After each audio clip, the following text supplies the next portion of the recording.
welcome to the Dr. Elisa's Crystal Ball Hour here on KUHS Denver. Oh, how much fun is this? I am in the studio live with my crystal balls. Can't wait to talk with you and do live readings. And if you're confused, yes, I have two shows. This is the one with the live readings. So I hope you're listening. How are you out there? The world's been a little crazy, don't you think? Well, let's take some time and focus together on this show and see what I can do to give you just a bit of a helping hand today. So, some deep breaths, right? Because you know, when you're going to read a crystal ball, you got to take a few deep breaths. You got to kind of center yourself. I do want to do a quick shout out to my amazing sponsor, veteranspride.org. And if you are looking for somewhere to donate just a bit and help a veteran, go to veteranspride.org and click the donate button. And I also want to let you know that I sponsor my own show, in case you didn't know. And I'd love to have you go to my website, elisarobin.com. And if you go and you sign up for my website, you will get an email back with a free gift. I did a show a few weeks ago about being an empath, and I had 3 big tips. So I recorded an audio just on those 3 tips. I put together a PowerPoint so you can read about it. And when you sign up for my website, you get an email back with those. The audio file, a link to the audio file, and a link to the PDF. If for some reason you sign up and you don't get them, you can email me and I'll make sure I send them to you. But just a gift from me to you, and in this time when empaths, we're all struggling, but empaths are feeling it so deeply. And there's a very good chance that if you're listening to the sound of my voice right now, that you're an empath in some way, which is not what the show's about today, but I just wanted to let you know. So, elisarobin.com. Oh, and you can find out about all my readings on the same site. I do packages on branding, packages on your love life, and those deep soul sessions that I'm always talking about. So, if you want to talk to me today, just go to Facebook and you can click on KUHS Denver Radio, and you always have to renew these things to make sure they're working. Or you can go to Henry Archuleta's page if you're a long-time listener, or you can go to the Dr. Elisa page on Facebook. And I have them all up right now on my computer, on my laptop. So I will be multitasking as usual, looking at you, doing readings, and hopefully watching my computer also. So I want to do just a few things to get us started, besides getting the computer up. Always just takes a few minutes. Isn't that interesting? And let's pull this up. Okay, so it looks like I'm up on the Dr. Elisa site and on the KUHS site. Glad you're here. So glad you're here. Okay. So while I'm waiting for so all you have to do if you want a reading is to post a question in the live site. If you can't find the live site and you're one of my clients or a friend or your friends on Facebook, feel free to direct message me and I should be able to see that also. And people are always asking me, what kind of questions? Well, almost anything, but these are the questions I don't answer. I'm not going to tell you who's going to win the election. I'm not going to tell you what's going to happen in the stock market. And if you ask me about your health, I'm going to make sure you go to your medical provider, whoever that might be. Okay?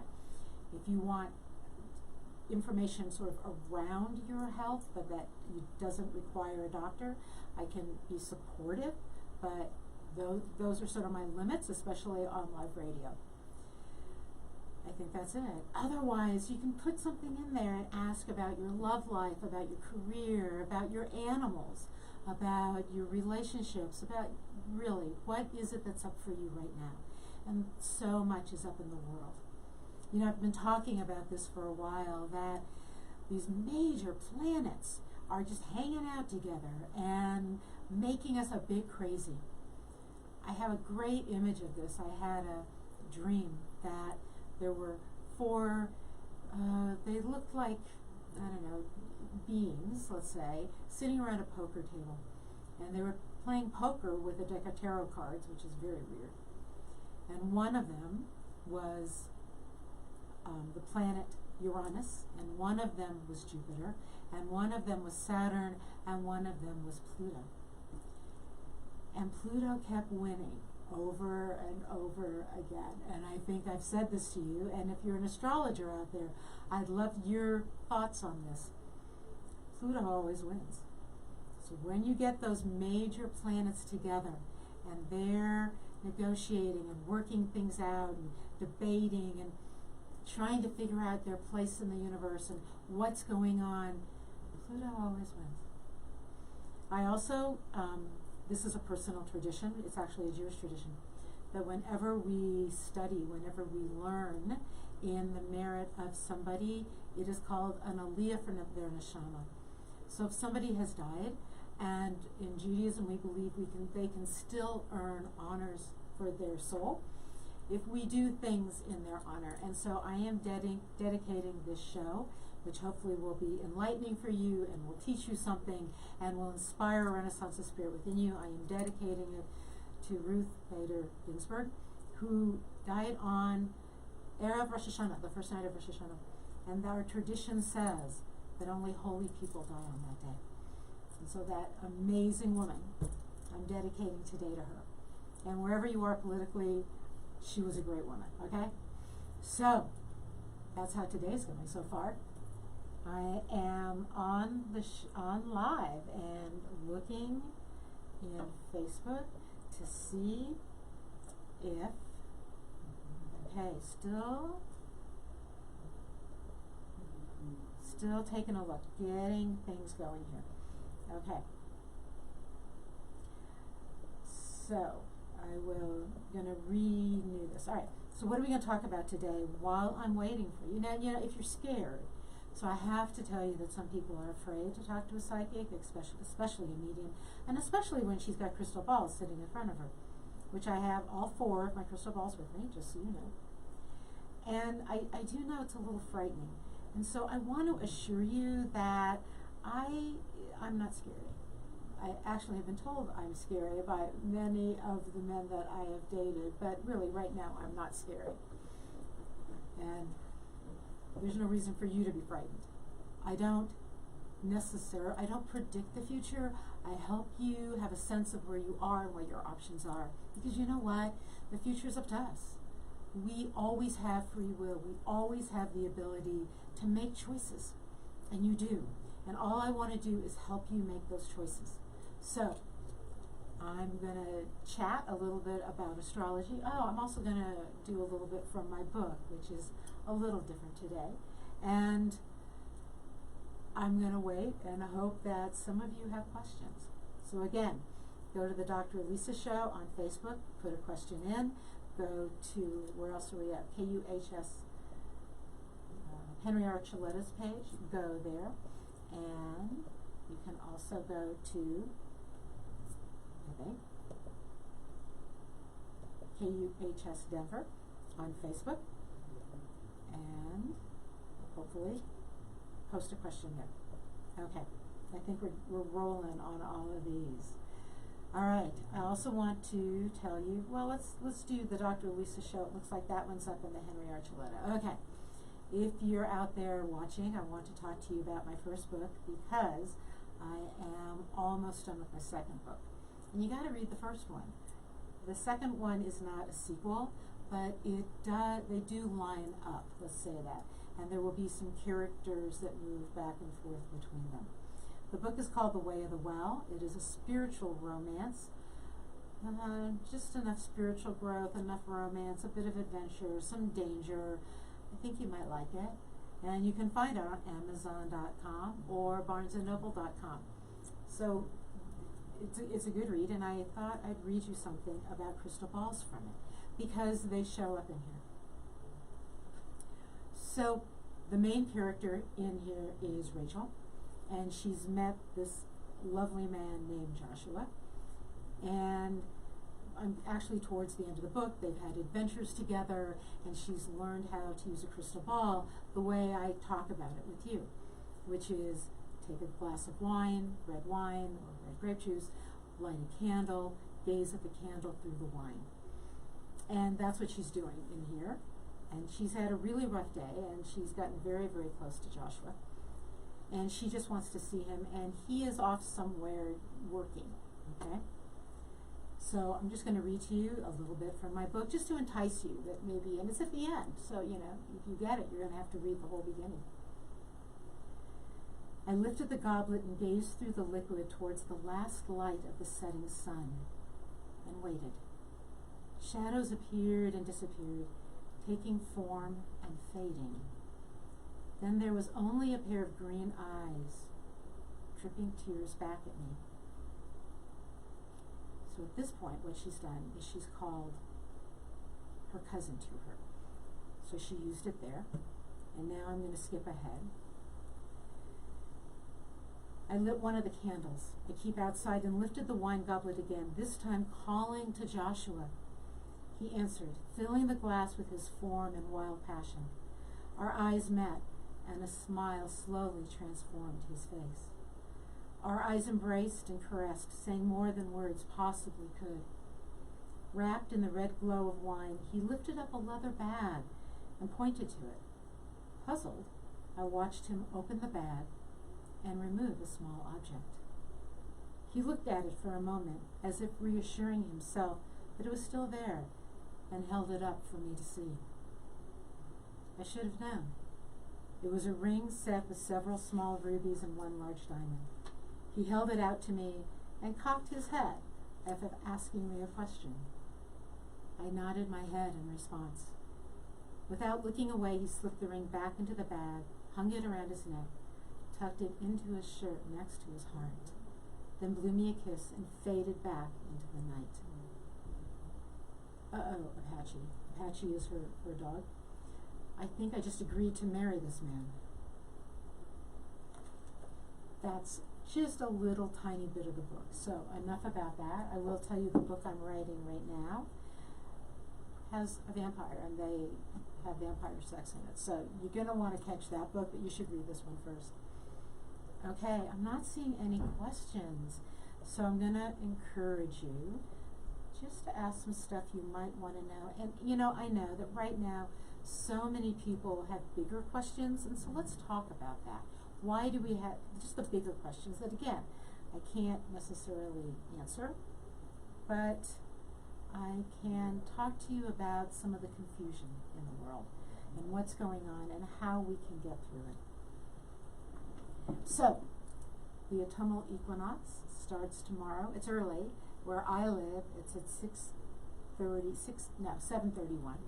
So it's 6:31 Pacific time. And so that is this amazing change of energy. Right? We think of it from summer to fall.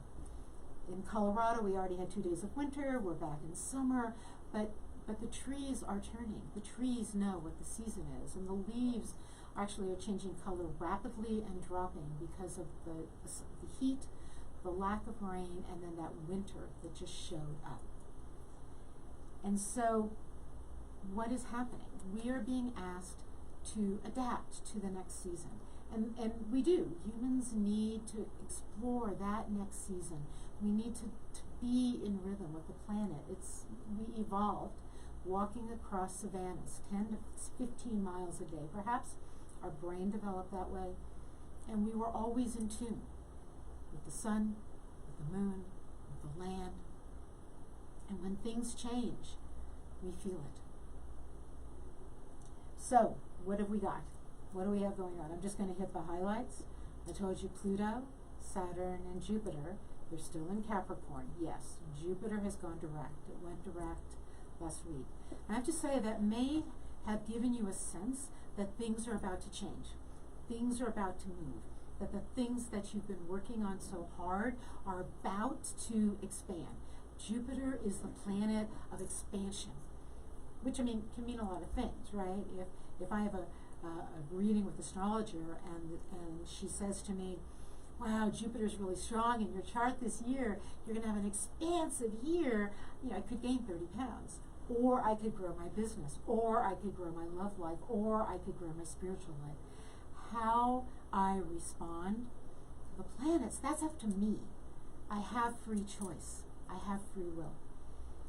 And if you wonder about that, is that Kabbalistic? Yes, it's a deep, deep Kabbalistic notion. We always have free will. And then somebody said to me, so does God know what we're going to do? Yeah, God knows what we're going to do. Well, then how can we have free will? Kabbalah and Judaism, these are traditions of paradox. We understand that we live in a world of paradox. Both those things are true. It's a world of and, not or, not but, and. Which I think the world could use a little more and right now, and a little less, right, or. A little less, you know, one side or the other, and a bit more in the middle, a bit more of the combination. Just saying, personal opinion. Okay. All right, I'm not sure what I have to do to seduce you into posting a question. I've got some people who are watching, which is great. Hello, Neil, I'm glad you're there. Hi, Haley, I'm glad you're there. If you'd like me to answer a question, please post a question. But thanks for being there. So what is going on right now? I told you it's like a poker game. Well, so what is that about? Saturn, Jupiter, as I said, is the planet of expansion. It's gone direct. Saturn is the planet of tradition, right? Hold on to tradition. And it's in Capricorn, which is the sign of tradition. Not necessarily rigidity. Every sign, you got to remember this, has it's sort of light and dark. I can make fun of myself. I get to make fun of Aquarians and Scorpions because those are both strong signs in my chart. I'll make fun of other people perhaps at other times. Aquarius has this beautiful ability to kind of disconnect and see the future and create an amazing world in the future and believe in humanity. And on the dark side, they may not actually like people. And they can be a little distant and a little, like I said, disconnected, which is sometimes a gift, right? Sometimes you want somebody who's not totally emotionally involved, but can be a little more scientific. And astrology is Aquarius is the sign of astrology and the sign of science. So you get both of those mixed together. So you get the positive and the negative. Scorpio, and I have said, I think many times, I love Scorpio men. If you're out there listening, you know I love you. And what is that? Scorpio, at its best, is the deepest feeling sign in the zodiac. Deep passion, which can be sexual passion, but it also can be passion about and passion for. The dark side of Scorpio, they're afraid if you ever really got to know them, you'd know the demons that are hidden within them. And because they feel things so deeply, it's hard for them to risk their hearts. They have to truly trust somebody, and it's hard to trust. So, right, I mean, you get both of those sides, that dark and that light. And together, it is an and. Together, the dark and the light give us strength. That's how the world works. You can't cut off one. You can't just get rid of all your darkness that lives within you and live only in your light. We're humans. That's just not how it works. Maybe if you're an ascended master or an angel, that happens. But on the planet, it is bringing our energies together that makes us powerful. So, the same is true of the planets. Saturn has a dark and has a light. And its light, it is building structure, constructing, making things work, holding things solid. In its dark, it is the inability to let go, the inability to see the future, the inability to be flexible. So Jupiter and Saturn, they're playing cards with Pluto. And Lenny, I see see your question. Let me just finish the card game, and then I'm going to get to you. They're playing cards with Uranus and Taurus. Uranus, the planet, is in Taurus. Uranus is the planet that rules Aquarius. Wild, free. Who would you be if you'd never been socially programmed? And it's hanging out in the sign of Taurus, which is a beautiful sign, but not for Uranus. And so it's grumpy. And Uranus is going to be grumpy for many more years, just so you know. So we have the grumpy at the table, we have the expansion at the table, and Uranus is the freedom seeking. Freedom seeking, that's what it cares about. Saturn cares about structure. And Pluto, it's actually, Uranus and Pluto are my two favorite planets. Pluto is the sign, is a planet that says deep spiritual change is coming. And it is the planet that pushes us in a way that we can barely articulate. Think about the deepest emotions, the deepest spiritual experience you've ever had. Pluto probably touched that somehow. It is the darkness that is also the light. Pluto is both. And Pluto always wins. So we'll see how this goes. So, okay. All right, we got Lenny. What's going on?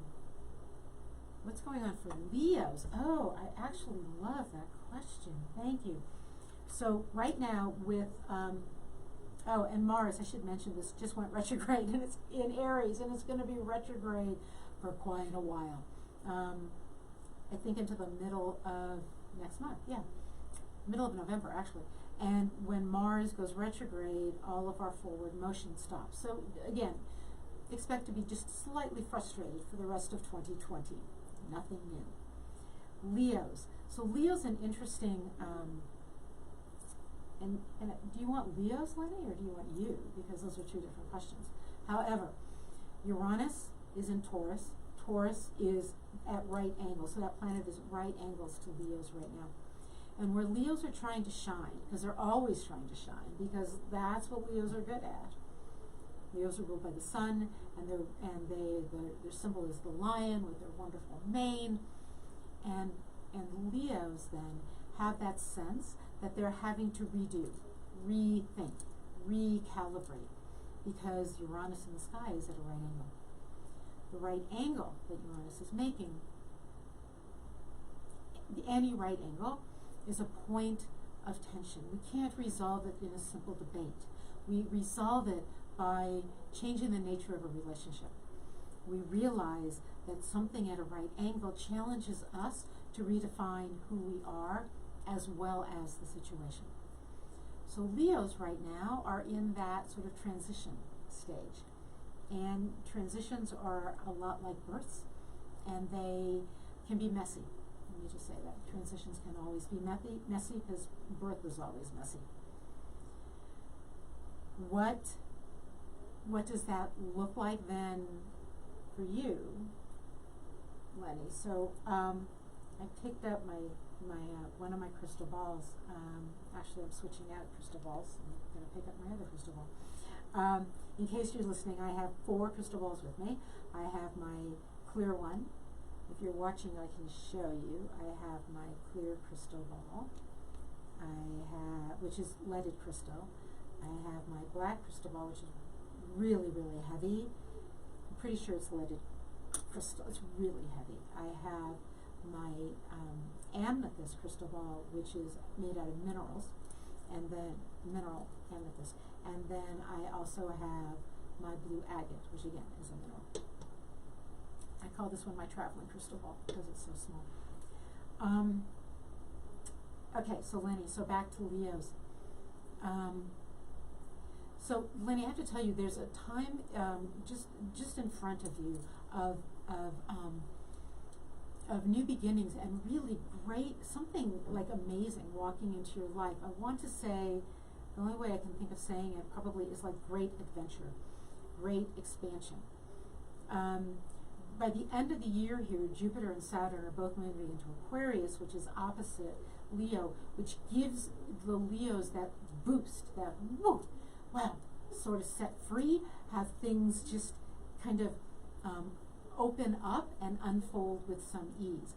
Oppositions we think of them often as challenges, but this for Leo, at least for you as a Leo, doesn't feel that way.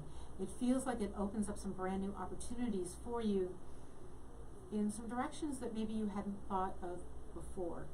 So, and it feels like it's career, and it also feels to me like there's an influx of money, a sense of wealth, which doesn't have to be money. So let me say that differently. Wealth can be about feeling validated and feeling needed and feeling important and title. Those things can also be wealth. And so I feel that coming for you by the end of the year. Remember, we're at the end of September. The end of the year is coming up pretty quickly now. When things move into Aquarius, so much is going to change. Again, Aquarius is the sign of science. Think vaccines, December. I'm not promising a vaccine, I'm just saying, right? Think that. It is the sign of the future. It is, so when those two planets move into Aquarius, we see forward motion. We see, yes, and remember, it's also the sign of humanity, valuing the greater good. Aquarians are known for not liking people but loving humanity, and so the greater good, and we see that in December. So I think where you're going to find are some amazing openings for yourself there. Let me know if that resonates. Pearl, you want the future and only the light side. Okay, we'll only do light sides today. I'm really good with that. I'm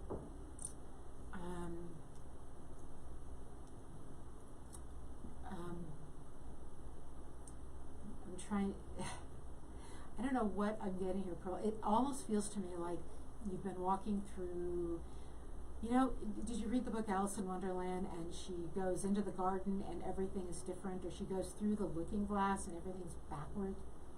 It feels like that's what you're doing right now, that you're walking through sort of the Alice in Wonderland, whatever, the roses that talk, and there's a Jabberwocky and a Bandersnatch, and those things don't even exist, and I'll mimsy where the bar goes, and that none of that even makes sense. And so it feels like you're walking through that. Remember, though, that in that story, Alice finds her strength. She finds her resilience. She finds her own future. She, maybe not exactly in the book, but she does in some ways. She's able to stand up for herself. She's able to create the future she wants. And so what I'm getting is you're in this confusing place, but that the confusion is coming to an end. And that if you can sort of appreciate the changes right now, just be a little, sort of look at them a little differently. Again, Jupiter has moved forward, things will expand. If you can do that without trying to push things, again, Mars is retrograde, we don't want to try to hurry forward. There is some, I don't know, the word that comes to mind is like juiciness, like deep, can't quite get it, like imagine sitting down for a lovely feast, which also happens in Alice in Wonderland, and taking your time to chew every morsel of food slowly and enjoy its richness and its flavor and the sort of sensuality of the moment. I do believe if you can do that, that you will find the richness in this time and then soon walk out the other end of the garden. Can you let me know if any of that made sense? Because that was so metaphorical. I'm hoping that made sense to you. And Maureen, I'm going to get to you in a minute, but before I do, if you have just tuned in, I want you to know that you are listening to the Crystal Ball Hour on KUHS Denver, the stream, and I'm Elisa, and if you go to my website, ElisaRobin.com, Robin is spelled with a Y. If you go there and sign up for my website, and I promise you won't get a lot of stuff from me, but what you will get immediately is an email back with a link to an audio file and a PDF file helping you deal with this time as a highly sensitive person or an empath. Psychologists have absolutely decided and defined empaths as highly sensitive people, and so it's not some sort of woo-woo thing anymore. Some people are much more sensitive to the energies around them. So if you go to my website and sign up, if you've already signed up for my website and you would like those links, just email me. You can do that. You can direct message me, but email works pretty good. It might take me a little while to get to you, but I promise to send you the links. So, ElisaRobin.com. And yes, you can have a private session with me. You can do a one-off, like just an hour. You can do a soul session, or I have packages also. Most of my clients like to talk to me maybe once a month, maybe every 6 weeks, whatever. But I'm absolutely here to help you do some deep discovery work in this kind of challenging time we're in. Okay. Maureen, I don't know if you have anything particular you're wanting, but your guide just came like boom, right through. Your spirit guide came right through for me. Oh, this isn't a spirit guide, I'm sorry. This is an older woman who has passed, who is in your, I think maybe on your father's side, but I'm not sure. And she's like in my face, telling me that she has things to tell you, and that she's been trying to get through to you, and that you have not been hearing. You've not been hearing. She's talking really fast, and she's really excited, and she's not upset with you. She's just really excited. She wants you to know that she's here, that she's heard your prayers, that she's heard your prayers for support and for guidance, and to pay attention. Okay, Maureen, I don't know if this makes any sense at all. To pay attention to things that fly, but especially butterflies, and maybe dragonflies. I'm not quite sure if it's butterflies or dragonflies. To pay attention, because the messages are all around you.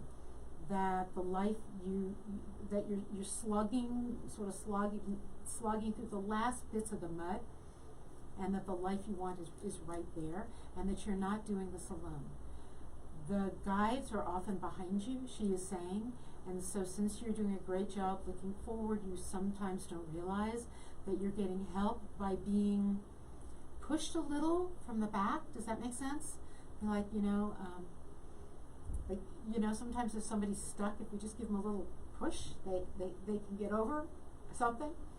And she's very, very clear that you've been asking, and that your prayers have been heard, and they are being answered. Present tense, they are being answered.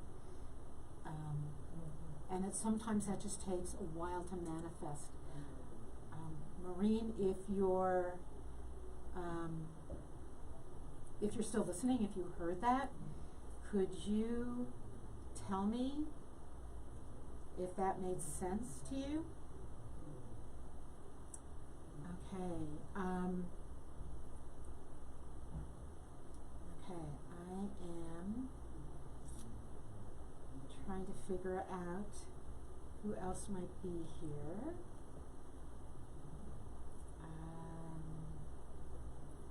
Okay. Just trying to look at some of the posts. Okay, so if I just did a reading for you, can you go into the Facebook site and let me know how accurate that was? Okay. I'm multitasking. All right. So, let's get back to some astrology and some interesting things. I had a great conversation today. And again, I'm watching the site, so if you want to post and ask a question, please go for it. If you're one of my clients, and you can direct message me, because you've got my Facebook. If you can find me on Facebook, you can direct message me, and I can get the message that way. Okay, I was talking to this really lovely person earlier today, who's a therapist, and we were talking about the quarter life crisis, which is kind of an amazing thing. I first heard about the quarter life crisis from a student many, many years ago, who turned to me and said, "Nobody told me 25 would be so hard." Now, really, no offense, but I have to say, I had no idea. 25 was a great year for me. So I really wasn't sure what the student was talking about. And yet, it has emerged as a really challenging time for lots and lots of reasons, and we don't need to go into the psychology of it, but individuals, you know, especially around 25, approaching 30, are having what we call quarter life crises.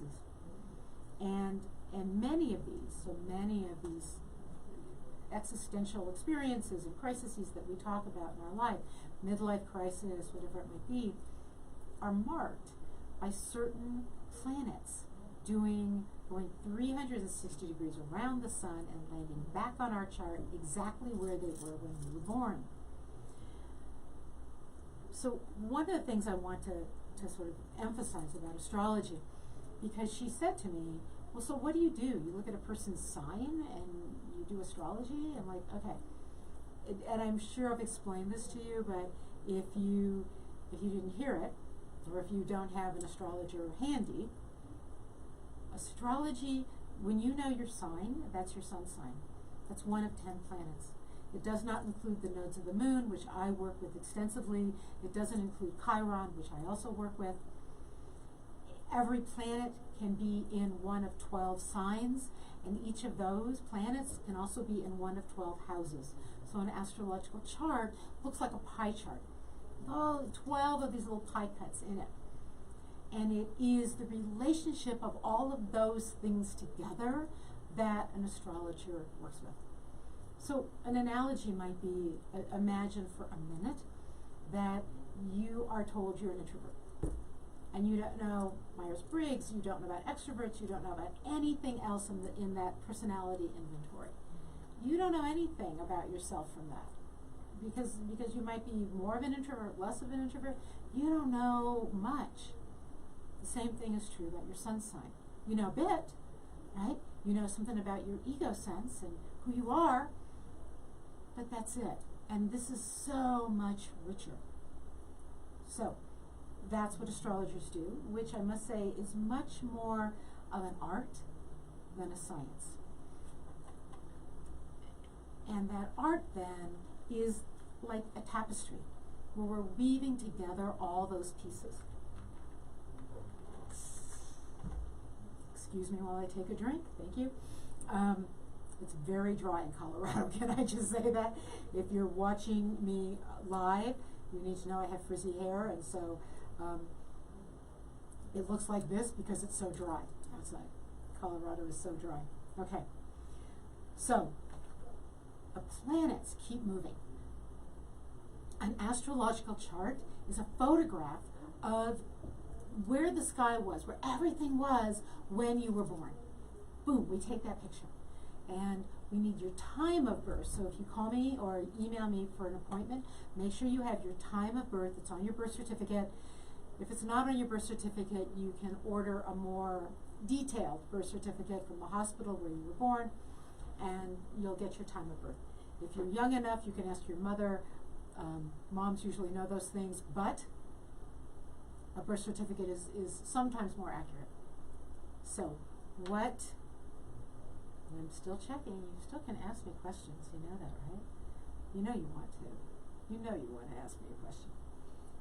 Either that or you're just hypnotized by the sound of my voice, which is also a possibility, I will say. Okay, so a planet goes around the sun, 360 degrees. Most of planets do not orbit in an exact circle, so just sort of take that with a, it's not really a circle. And each planet has a different speed because it's closer or further away from the sun. Basic astrophysics. Here we go. So, for example, the planet Pluto takes almost 250 years, right, to go around the sun. It's a long time. It takes a very, very long time to go around the sun. So there are other planets that take less or more time. Some planets take 84 years. Uranus takes 84 years. For example, the Chiron, which is an asteroid, takes around 50 years. Saturn takes about 30 years. So let's think about Saturn for a minute. Saturn takes roughly 30 years, maybe 29, 28, 31, something, to go around the sun, which means you could hit 2 or 3 Saturn returns in your life. We call it a return when the planet returns to where it was in your birth chart. And this is kind of a fascinating thing because I did a little research. So for example, Jupiter travels much faster. And Jupiter takes about 12 years. Every 12 years, we get a Jupiter return. And it'd be interesting for you to go back and look 12 years back, and then 12 years back, and then 12 years back. Well, actually, you got to figure out, go forward. Start from your time of birth and go 12, and then go forward. And what happened in those times? So what happened when you were 24? Because things shifted, expanded. Especially because about that time, you're getting ready for Saturn to do its return at about 30. So 24 to 30 is this quarter life time cycle when the planets are pushing you in different directions or opening doors for you. And remember, they just create the situation. They create the energy. You make the choices. They create perhaps a situation. And again, you make the choices. You have free will.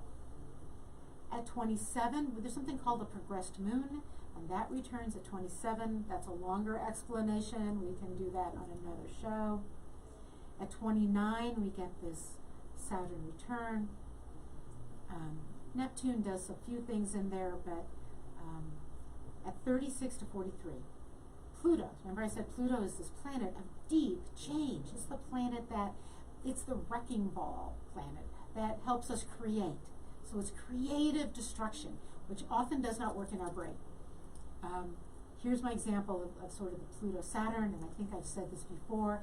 Saturn says, build me, let's build a house. And Pluto says, first we have to take the old one to ground. That's Pluto. And that you get a Pluto square, 36 to 43. So think about that. Think about your ages. And Mary, you're here. I'm so glad you're on the show. Do I see you opening a healing center anytime soon?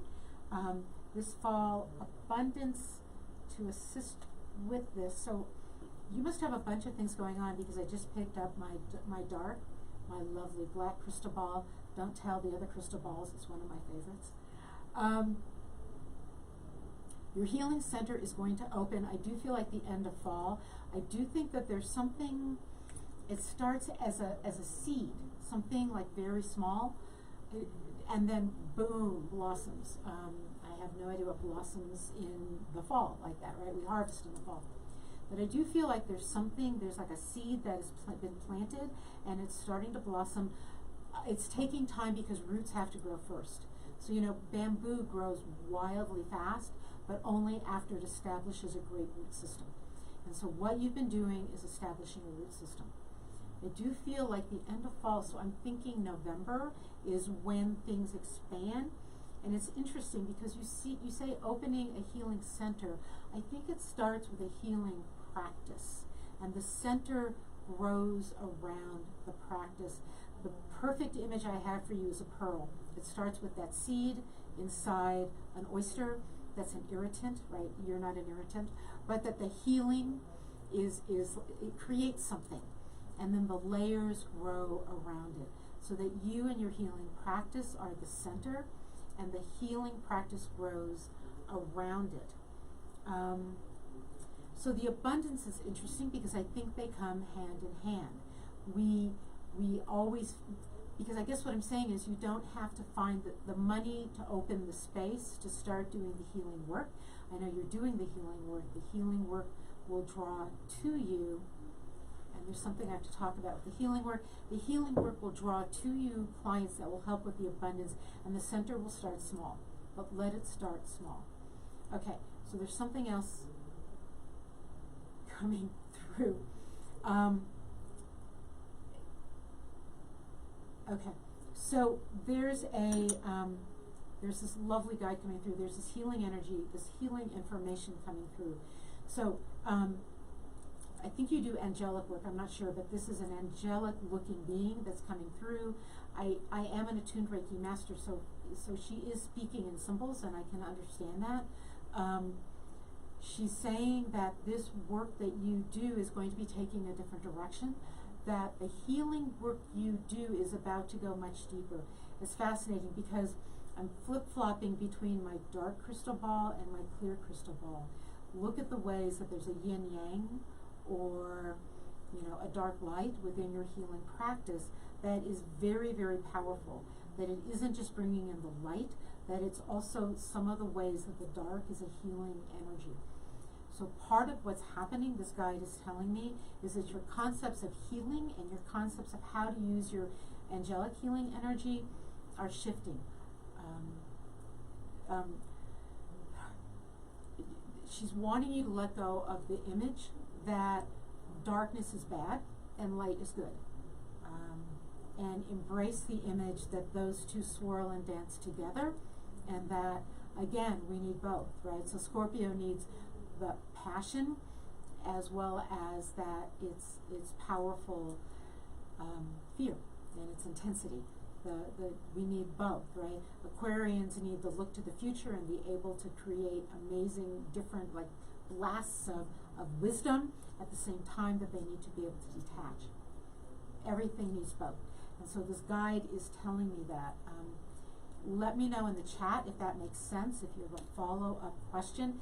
This guide is saying she's right with you. She's right around you. And there's something about opening to the dark, the dance of the dark and the light, because that's the last key for you, the dance of the dark and the light. Let me know if that makes sense.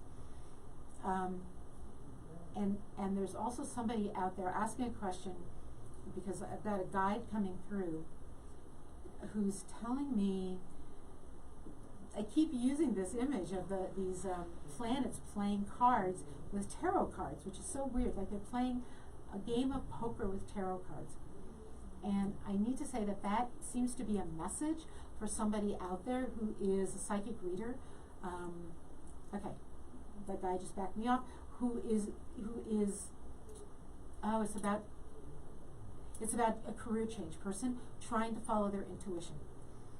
And there is this sense that you are playing poker, but you're really good at it. And that it's a different game than you might have realized it is, because you're playing it with tarot cards. Meaning your intuition, as you keep moving forward with this this new career option, use your intuition, follow your intuition. Because yes, it's a game of poker, but what that's doing is opening up your knowingness and your ability to follow it. So whoever you are, I hope you heard that message. They're telling me that you're listening to the show. Hey, again, if you're out there listening, this is KUHS Denver, the stream. You can find us at kuhsdenver.com. You can find me at alisarobin.com. Robin is spelled with a Y. And you can find me on Facebook, but if you go to my website and sign up for my website, there should be a pop-up. After you sign up, you'll get an email with some links to some free stuff. Just free stuff.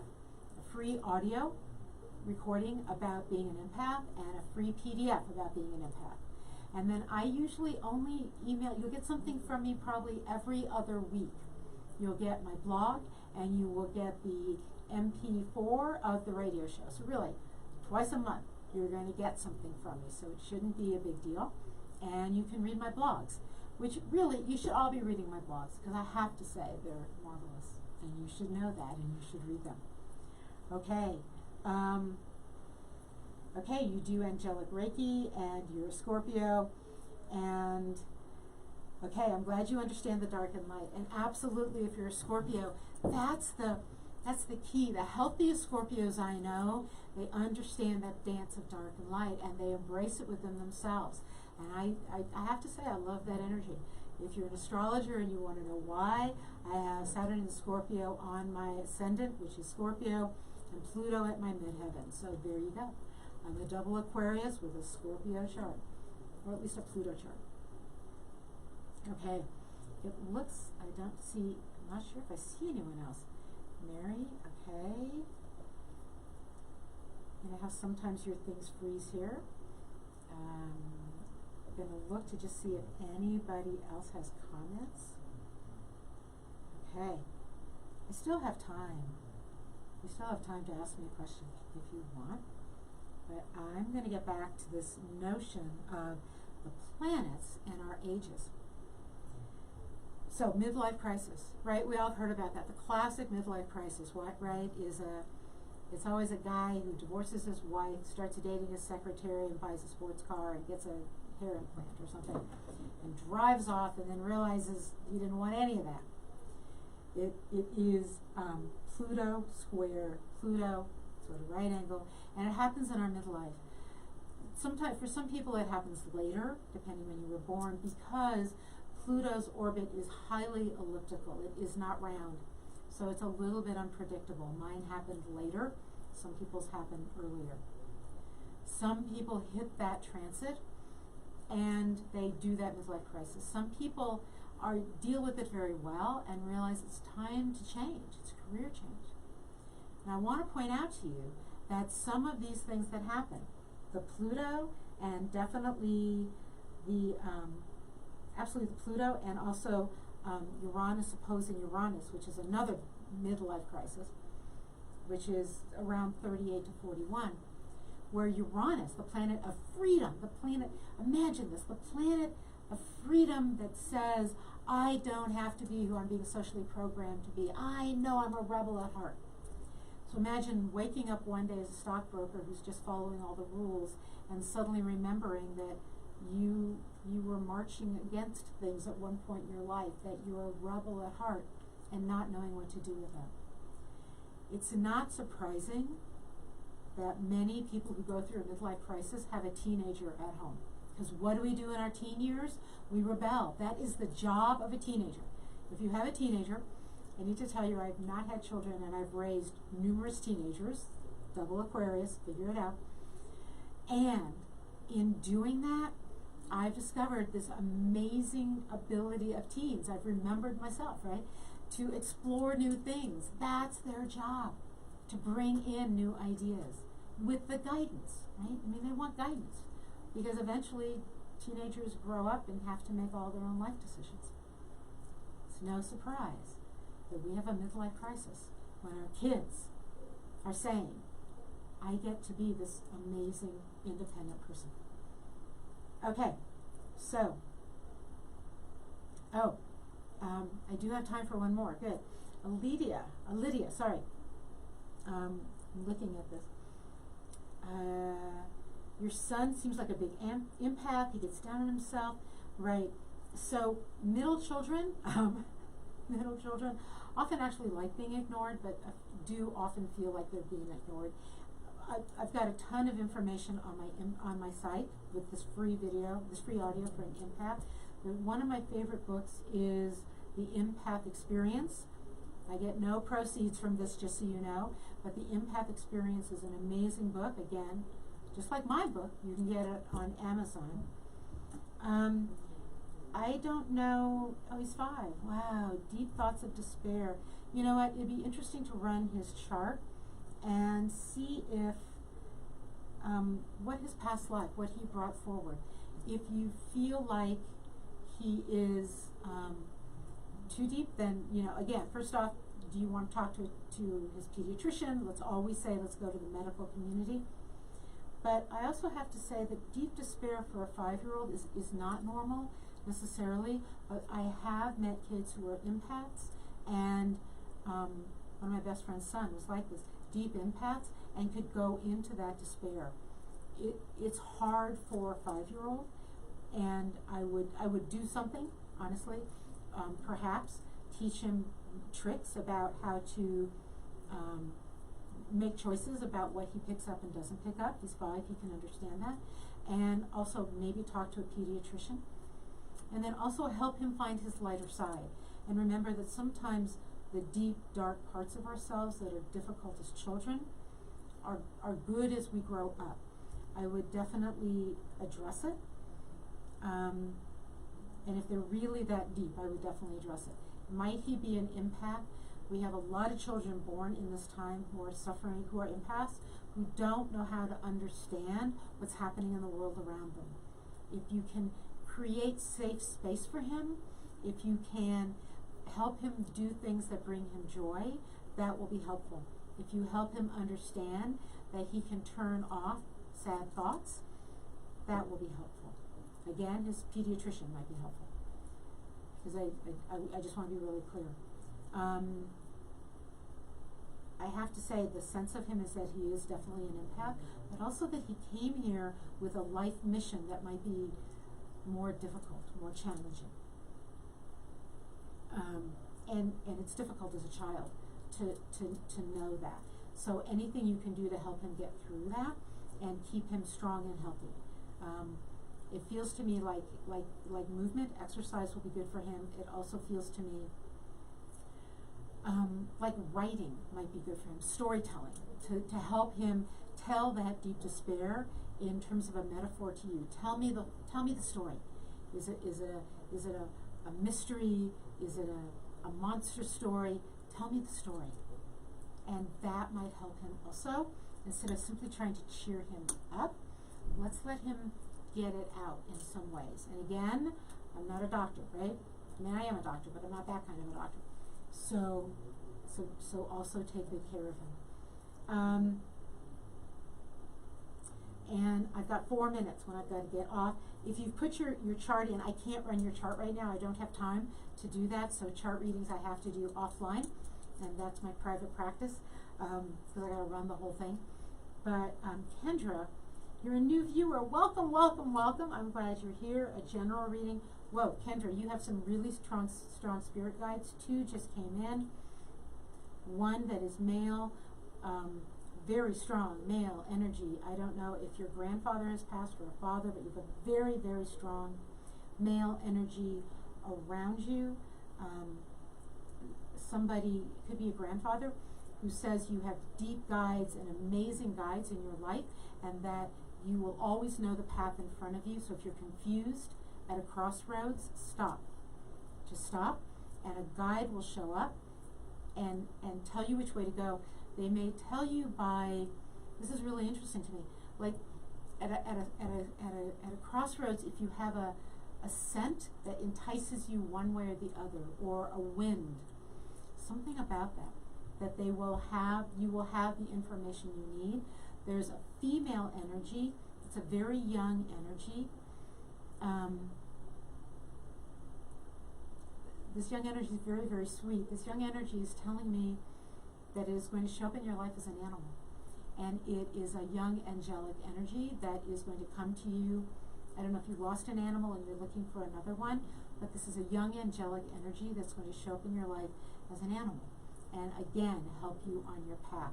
You have amazing guides around you, Kendra, and I'm blown away by their energy. And so let me know if that works for you, if that makes sense to you. Okay, I am coming to the end of this. You have been listening to the Crystal Ball Hour on KUHS Denver, the stream. I have to tell you, I have another show. It's every other Thursdays. It happens to be this Thursday. I have an amazing woman on as a guest. She is a different kind of psychic reader than me. And yes, I'm a psychic reader. I'm also an astrologer, and all of that comes together in a package when you work with me. I've also got a PhD in psychology, so all of that also comes together when you work with me. And you can find me at elisarobin.com. And so, Kendra, thank you for posting yes, and I hope that resonated with everybody. Oh, I was on point. Awesome, thank you. If you really wanted a question, to ask a question and you were scared, then I am going to sign off here in just a few seconds, but go ahead and post them in the Facebook site. I'll come back. I'll answer your question, okay? Hopefully I didn't miss anybody here. So, you have been listening to the Crystal Ball Hour here on KUHS Denver. Again, I'm Elisa. You can find me at elisarobin.com. Get some freebies, read my blogs, and get the MP4 of all of my shows, so you'll be able to re-listen to my shows. And you can find out all my information from my readings. I do them over Zoom, so wherever you are on the planet, I can do them. We can set these up. I need your time of birth, so date, time, and place, so that I can run an accurate chart. Have a wonderful day, a wonderful rest of the day. Have a wonderful week, and I will talk to you soon. Thank you again for joining me. Signing off.